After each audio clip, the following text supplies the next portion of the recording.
श्यामला ताल सूखीढांग जो ये क्षेत्र है, सूखीढांग टनकपुर से 30 किलोमीटर की दूरी पर है। वहाँ से विश्व प्रसिद्ध श्यामला ताल में आज हम लोग आए हैं। मकर संक्रांति के शुभ अवसर पर पूरे भारतवासियों को शुभकामनाओं के साथ साथ एक संदेश देना बहुत आवश्यक था।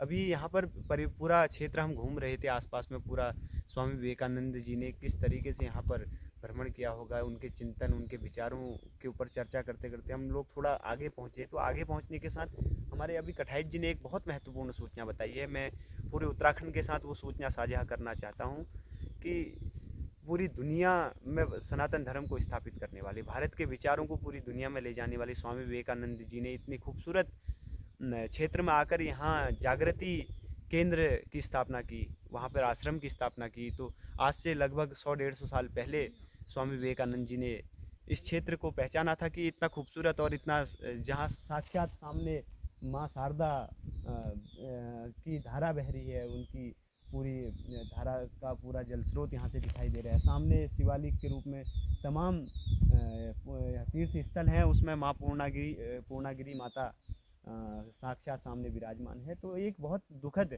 नीचे कठाई जी, गांव का नाम क्या है? जलकुनिया। तो जलकुनिया एक ऐसा गांव है जहां इन्होंने बताया कि इनके एक मित्र रहते थे आज से 2 साल पहले, गोपाल राम जी, और उनका अभी इनको पता चला कि उनका भी निधन हो चुका। अंतिम व्यक्ति थे गोपाल राम जो इस गांव में रहते थे, और आज सूचना मिली है कि उनका भी निधन हो गया। उसके बाद यह पूरा गांव वीरान हो गया है, जलकुनिया।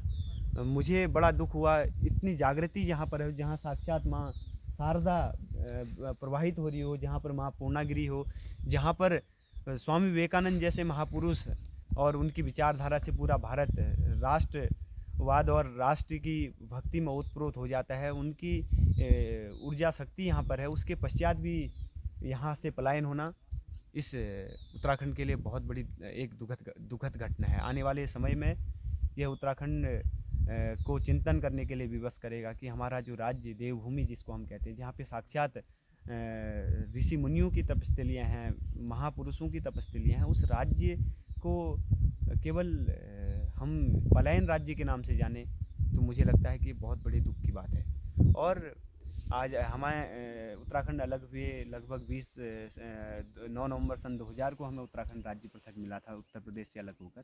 उसके बाद भी हम पलायन को नहीं रोक पा रहे हैं। हम अपनी आध्यात्मिक शक्तियों का पूरी दुनिया को पता नहीं बता पा रहे हैं। हम अपनी क्षमताओं के बारे में नहीं बता पा रहे हैं। तो ये कहीं ना कहीं चिंतन की बात है।